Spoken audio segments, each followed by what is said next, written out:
जाणवलं तुम्हाला? मला म्हणजे पॅरालिसिस झालता 2 वर्षापूर्वी.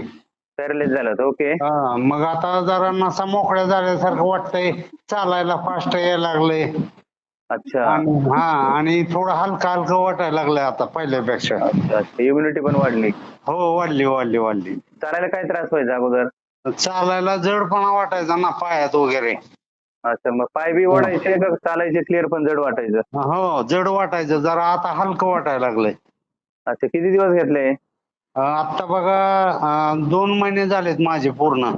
अच्छा. हो. मग अच्छा, मला म्हणजे अजून बऱ्यापैकी 50% रिझल्ट वाटतोय तुम्हाला? 50% आहे रिझल्ट सर. अच्छा अच्छा. नाही, काही कमी हळूहळू. डोस घाल तुम्ही आणि चालू ठेवा हे कंटिन्यू. काही विशेष जास्त खर्च नाहीये. नाही नाही नाही, ठेवतो ना सर, म्हणून तर फोन केला तुम्हाला.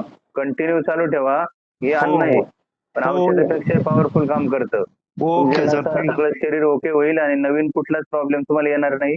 जोपर्यंत ओके. हे बॉटल तुम्हाला चालू आहे तोपर्यंत. चालेल आलं चालेल लक्षात? चालेल चालेल चालेल. ₹500 महिन्याला खर्च करणं मेंटेनन्स साठी काही महाग नाही ना? नाही, चालेल चालेल, काय अडचण नाही सर. चला, काय पाठवायला नाही. होतो उद्या तुम्ही. हो, ओके. चालेल चालेल. Thank you thank you sir. Okay. Okay.